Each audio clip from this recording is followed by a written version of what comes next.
সাপটা আসিয়া তার কবরের মধ্যে একটা এলান করবে, জানো এ আল্লাহর বান্দা নাফরমান শুনো, দুনিয়ার জমিনে তুমি ফজরের সময় ঘুমিয়েছিলে, তুমি ফজরের নামাজ পড়ো নাই, আল্লাহ তাআলা অর্ডার করেছে তোমাকে ফজর থেকে নিয়ে জোহর পর্যন্ত দংশন করতে।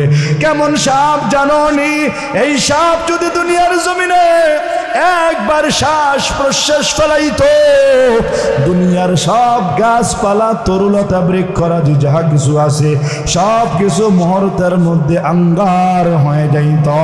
জোরে জোরে বলেন নাউজুবিল্লাহ। আল্লাহর নবী জানায়া দেয়, যখন মানুষ মারা যায় তাদের কবরের মধ্যে আল্লাহ তাআলা ফেরেশতা পাঠায়, ফেরেশতা আসার পর সওয়াল জবাব হয়। যদি লোকটা জান্নাতি হয় তার কবরটাকে জান্নাতের সাথে সংযুক্ত করে দেয়, আর যদি জাহান্নামী হয় তার কবরটাকে জাহান্নামের সাথে সংযুক্ত করে দেয়। নবী আমার বলেন, আল কবর ইউজাতুম মিন রিয়াজিল জান্নাহ ওয়া ইম্মা হুফরাতুম মিন হুফারিন নার। আল্লাহর নবী বুঝাইতে চাইলেন, যেই ব্যক্তি নামাজ কাজা করে তার কবরের মধ্যে আল্লাহ তাআলা ওই কবরের মধ্যে এমন কিছু সাপ নিয়োজিত করে দেয়। হাদিসের মধ্যে নবী বলেন, যেই ব্যক্তিটা ফজর নামাজ দুনিয়ার জমিনে পড়ে নাই তার কবরের মধ্যে আল্লাহ তাআলা দুইটা সাপ পাঠাইবে। এই সাপটা আসিয়া তার কবরের মধ্যে একটা এলান করবে, জানো এ আল্লাহর বান্দা নাফরমান শুনো, দুনিয়ার জমিনে তুমি ফজরের সময় ঘুমিয়েছিলে, তুমি ফজরের নামাজ পড়ো নাই, আল্লাহ তাআলা অর্ডার করেছে তোমাকে ফজর থেকে নিয়ে জোহর পর্যন্ত দংশন করতে। কেমন সাপ জানো নি? এই সাপ যদি দুনিয়ার জমিনে একবার শ্বাস প্রশ্বাস ফেলাইতো, দুনিয়ার সব গাছপালা তরুলতা বৃক্ষরাজি যাহা কিছু আছে সব কিছু মুহূর্তের মধ্যে আঙ্গার হয়ে যাইত। জোরে জোরে বলেন নাউজুবিল্লাহ।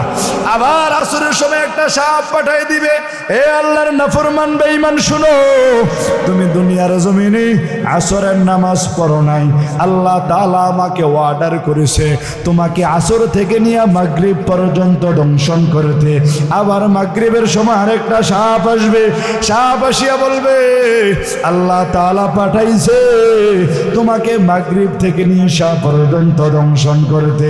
ঈশার সময় আরো একটা বড় সাপ আসিয়া বলবে, ও আল্লাহর নাফরমান জানো আমার আল্লাহ তোমাকে পাঠাইছে, আমাকে পাঠাইছে তোমাকে ঈশা থেকে নিয়ে ফজর পর্যন্ত দংশন করার জন্য। কেমন করে ঘুমাও তুমি, কেমন করে ঘুমাও তুমি ফজর করে কাজা, এমন তো হাতে পারে জোহরে জানাজা তোমার, জোহরে জানাজা। ঠিক কিনা বলেন? কেমন করে ঘুমাও তুমি, কেমন করে ঘুমাও তুমি ফজর করে কাজা, এমন তো হতে পারে জোহরে জানাজা তোমার, জোহরে জানাজা। মুসলিম হয় না জন্ম নিলে মুসলমানের ঘরে, কাফের মুমিন তফাৎটা হয় সালাতের পরে, মানুষ নামাজের পরে। এই জীবনে সালাত যেন, এই জীবনে সালাত যেন হয় না কবু কাজা, এমন তো হতে পারে জোহরে জানাজা তোমার, জোহরে জানাজা। বেনামাজির লাশ কবরেতে রাখবে রে যখন,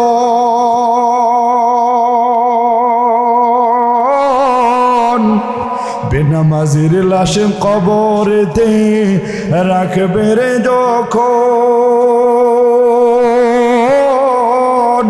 মাটির চাপে পাজরের হার ভাঙবে রে তখন বিষাক্ত ওই সাপের ছোবল, বিষাক্ত ওই সাপের ছোবল, বেনামাজির সাজা এমনও তো হতে পারে, জোহরে জানাজা তোমার, জোহরে জানাজা। কথা বলেন ঠিক কিনা? এ মুমিন মুসলমান, শুধু পুরুষদেরকে বলছি তাই নয়, আল্লাহর নবী আরেকটা হাদিসের মধ্যে জানিয়ে দেয়, দুনিয়ার জমিনে যত মহিলা আছে মহিলারা শুধুমাত্র কয়েকটি আমল করলে আল্লাহ তাআলা জান্নাত দিয়ে দিবে। আল্লাহর নবী জানিয়ে দেয়, আল মারআতু ইযা সাল্লাত খামসাহা ওয়া সামাত শাহরাহা ওয়া হাফিজাত ফারজাহা ওয়া বালাত যাওজাহা। আল্লাহর নবী বলেন, দুনিয়ার জমিনে মহিলারা তত আমল করা লাগে না, তাদের তেমন বড় বড় কোনো আমলের প্রয়োজন নাই, তাদের জুমার নামাজ পড়া লাগে না, তাদের ঈদের নামাজ পড়া লাগে না, তাদের জানাজার নামাজে যাওয়া লাগে না। তারা যদি চারটা আমল সুন্দরভাবে করে তাহলে নবীর শাফাত পাবে, তাহলে নবীর শাফাত পেয়ে জান্নাতের অধিকারী হয়ে যাবে। আল্লাহর নবী বলেন, আল মারআতু ইযা সাল্লাত খামসাহা, যেই মহিলারা 5 ওয়াক্ত নামাজ সুন্দরভাবে পড়বে। 2 নম্বরে নবী বলেন, ও সামাত শাহরাহা, এই যে কয়েকদিন পরে রমজান মাস আসবে, এই রমজানের রোজাগুলো সুন্দরভাবে রাখবে। 3 নম্বরে নবী আমার বলেন, ও হাফিজাত ফারজাহা, এবং লজ্জাস্থানের হেফাজত করবে। 4 নম্বরে নবী আমার বলেন, ও বালাত যাওজাহা, আর স্বামীর খেদমত সুন্দরভাবে করবে, স্বামীর আনুগত্য করবে। কারণ নবী অন্য হাদিসের মধ্যে জানায় দেয়, পৃথিবীর জমিনে আল্লাহ তাআলা ছাড়া যদি অন্য কাউকে সেজদা করার অনুমতি থাকতো, তাহলে আমার আল্লাহ স্ত্রীকে বলতো স্বামীর সেজদা করো। আল্লাহ তাআলার নবীকে জানায় দেয়, নবী আপনি বলেন, এই 4টা আমল যদি কোনো নারী ভালোভাবে করে, হাসরের ময়দানে ফেরেশতা ডাক দিয়া বলবে, এ নারী, এ মহিলা, তোমার জন্য 8টা জান্নাতের দরজা খোলা আছে, তুমি যে কোনো দরজা দিয়া জান্নাতে প্রবেশ করে দাও। কাদের কুদরত দারি বরকামাল, আনতা রব্বি আনতা হাসবি জুল জালাল, তুহি কাদের জলিলুল্লাহ জাহাদাদ, বহর হাল তুহি মেরে নিগাহদার।